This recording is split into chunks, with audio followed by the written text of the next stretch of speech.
Okay, quick disclaimer before we start this video. From here, this video was mainly to show the alternate way to do the Python application without using the binary.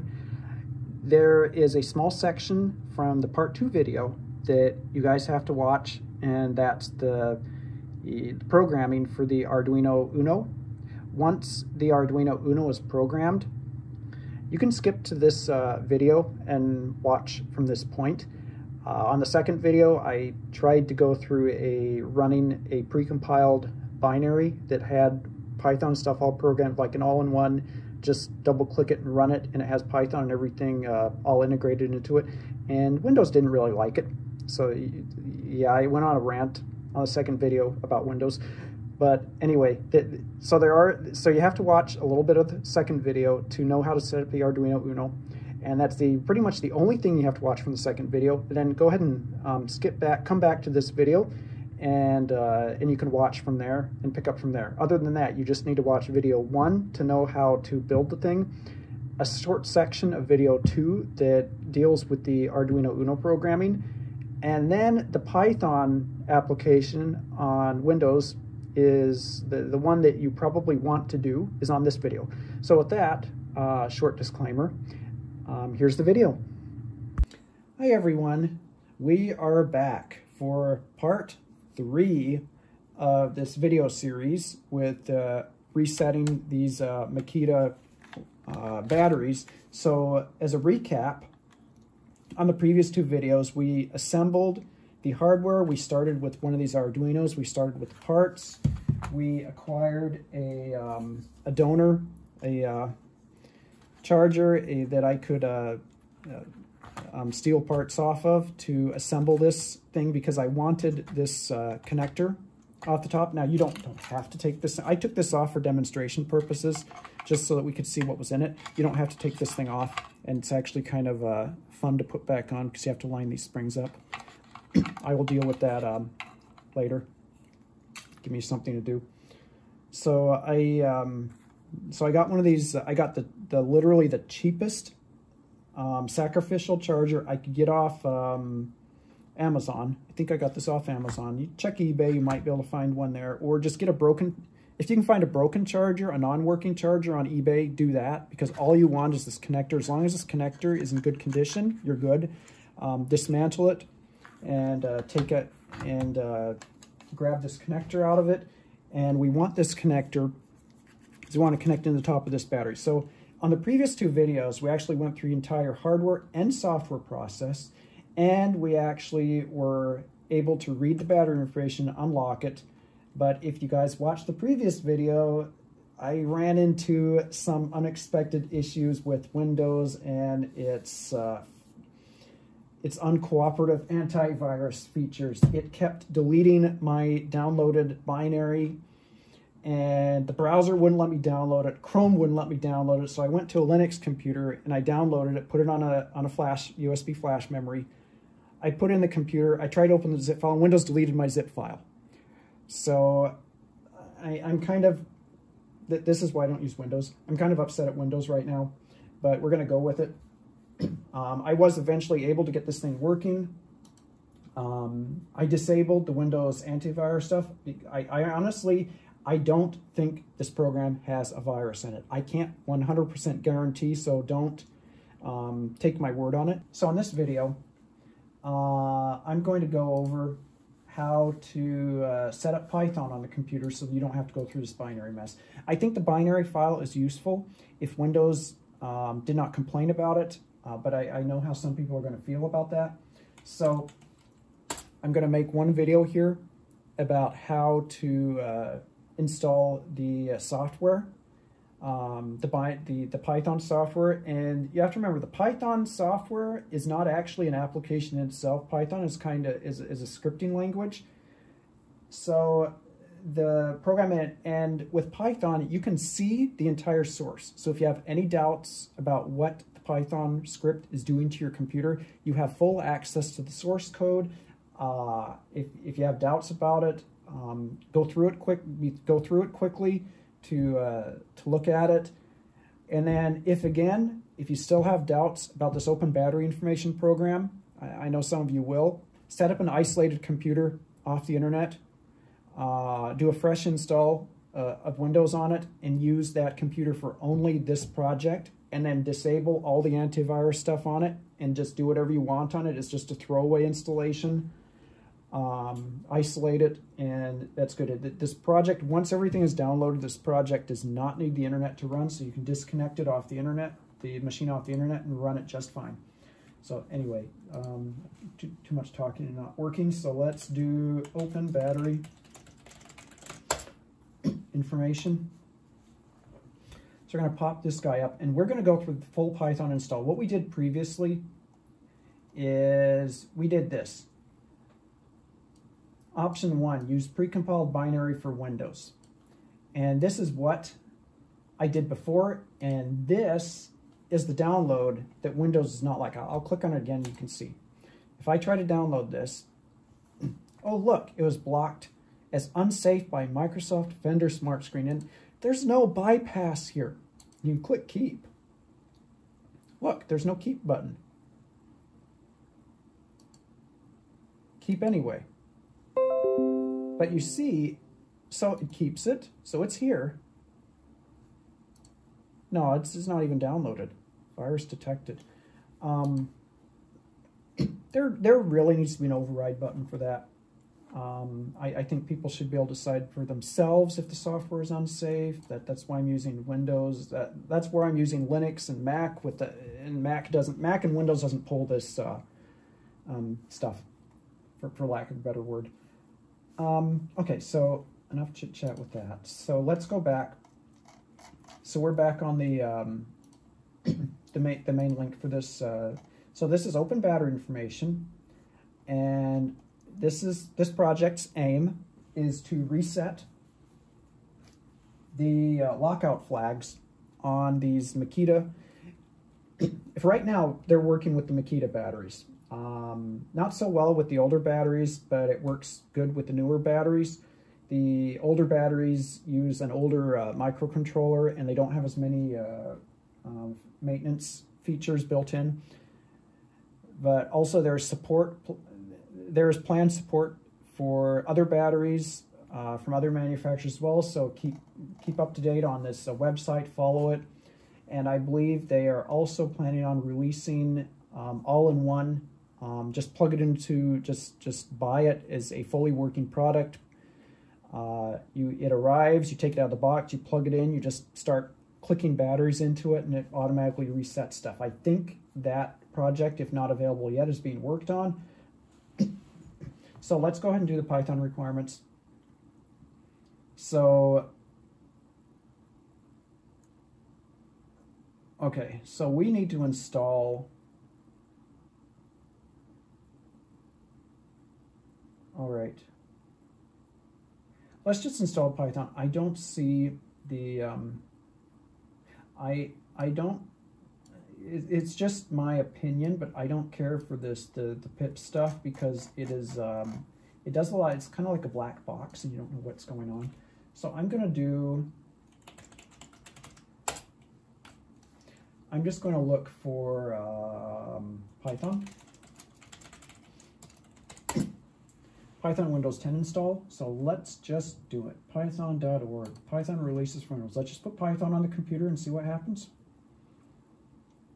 We have Python 12.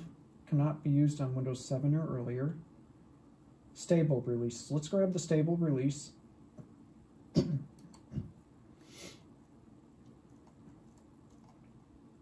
And Windows installer 64-bit. Let's go with that. Honestly, I have not done this before. We're just going to see what happens. Hey, at least the virus protection didn't kick in. Use admin privileges when installing PHP. I don't know if I need to do that. Add Python exe to path. I don't know if I need to do these things.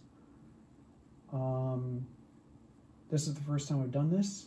Includes idle, pip, and document. I guess we're doing pip. Let's just do it.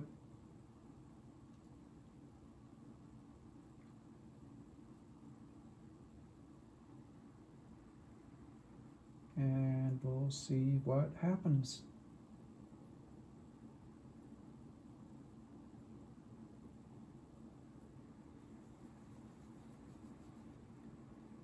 Okay, setup was successful. New to Python. What's new to Python? Disable path length limit.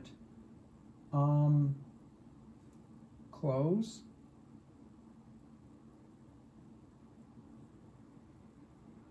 Changes to your machine configuration to all programs, including Python, to bypass the 260 character max path limitation. I don't think we have to do that. Okay. How do we know if Python, you know, I really don't like this start menu. But, okay, so let's see what Python does. So you got Python, idle, Python.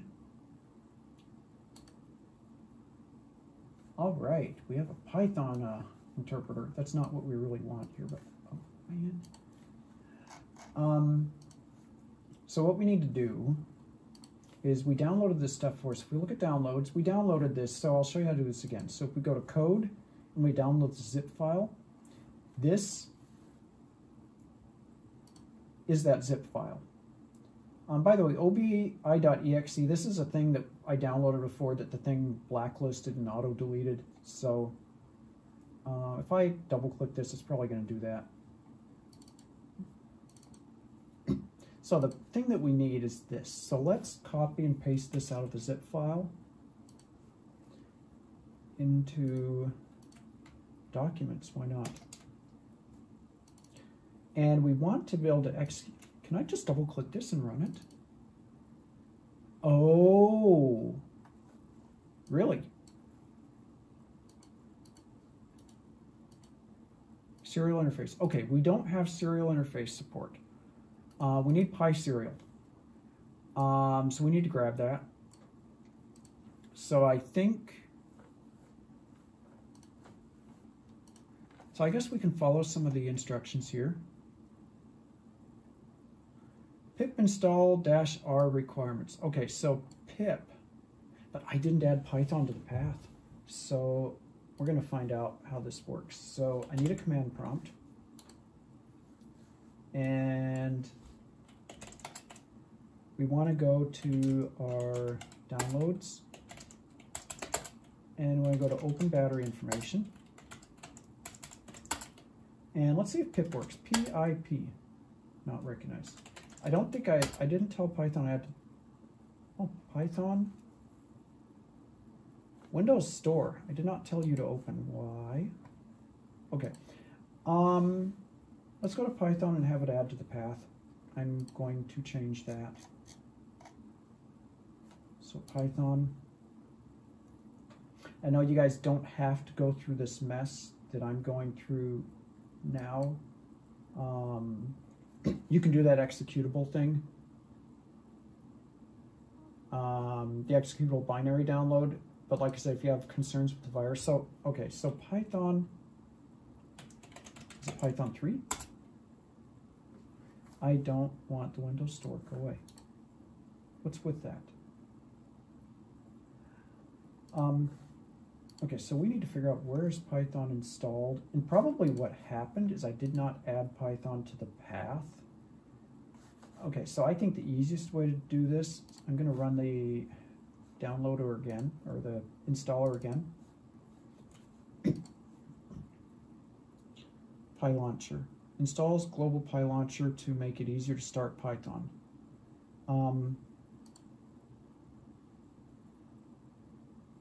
Add Python to environment variables. Okay, this is what we need to do. Add Python to environment variables. Precompile standard library, downloading, debugging some. Okay, we don't need that. So let's do that. Okay, so I think if that worked out, we need to reopen our command window. Okay, we're in business. So let's exit out of here. What's the exit command? Exit, I think. Okay. Does pip work? Pip works. All right. We're in business. So we're going to go, so we're going to open this up. I don't know if we need administrative privileges. I think we do to access a serial port, but we're going to find out. I used LS. I've used Linux too much. Not in downloads. So going to dir, we're in documents. That's where I put it. Okay, so going back to this pip install -r requirements. So I'm just going to copy and paste this line. Oh, if I right click in this window, it goes right in. Hey, would you look at that? It installed pyserial too. All right, I think we're in business. So we're gonna go back to this window and go back to documents, open battery information. We're just gonna run main. So normally how these things work, so this has a GUI and everything built in. Oh, we see it. Okay, so I'm gonna go back and do that again for all you guys. Okay, so once we're done with all this stuff, let's get out of all this stuff. So we have a clean desktop. In one of the previous videos, I'll put a link to the videos in the description here.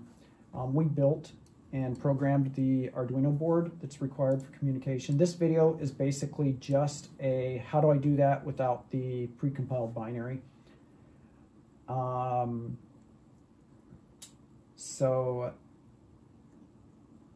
Okay. So we downloaded it. So just a quick review.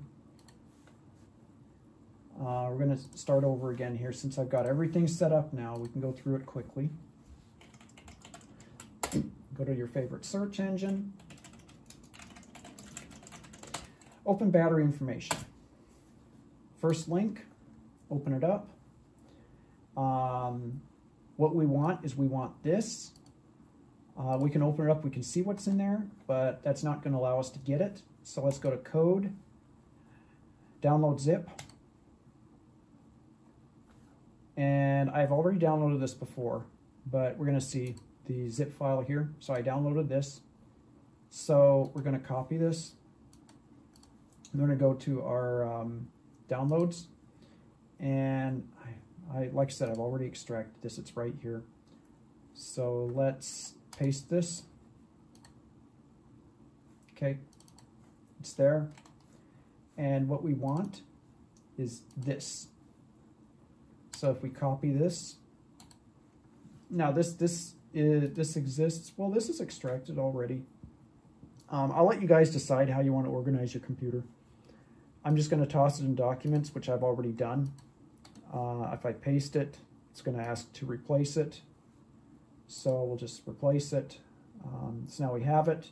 We downloaded and installed Python. The version that I downloaded is, where is it? I downloaded version 3.12.8, which is the latest stable version. If you're doing this on Linux or Mac, they already have Python installed. Whether they have all of the libraries installed that are necessary or not, I'm not sure about that. I can't say for sure.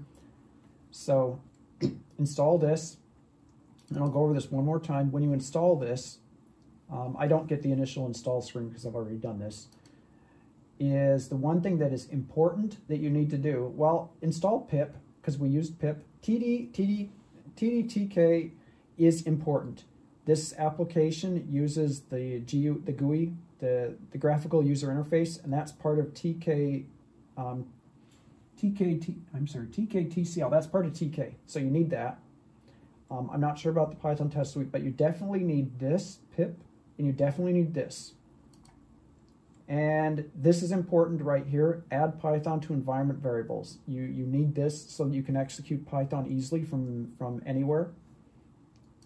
And then, of course, just run through the install and close that out. Once you have that installed, go over this again. Open up a command prompt.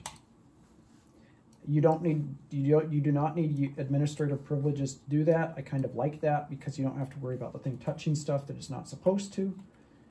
Let's do a directory here. So we need to CD to where we dropped the download. We put it in documents. So if we do a directory here and we go to open battery information. Windows is not case sensitive on its commands and stuff, so you don't have to worry about that. And then we go to open battery information and we go to the bottom here where it says install Python requirements. All you have to do is copy this line, copy, and you right click. I mean, you can do it from the command line where you can go into edit and paste, or you can just right click your mouse button, or you put right click in this window, and it's not doing it this time. It pasted it for me last time. Did it lose it? Oh, I know why I selected something in the window. Okay, it has got markup thing enabled. Press escape and it's gone. Okay. Let's try this again. Copy, right click to paste, run this. It will install pyserial and pillow, which are prerequisites for this. You need those. And then once that is done, you're done with this terminal window. You can close this. Once that's done, go into Documents, open Battery Information, and just double-click and execute main. And we're there. Module selection, serial select interface, select port. This is the Arduino board, which we created in the first video. I will put a link to that video in this video's description. Just click connect. If everything works properly, you will get connected. And like I said, we're running this without administrator privileges. This is probably a lot better than the second video where I was running the binary and getting all the virus scanner warnings. I'll leave that up to you guys to decide because the Python installation was really not as painful as I thought it would be. It went pretty quick. So read battery model. Failed to get response after temps. There's no battery on here. So let me put a battery on.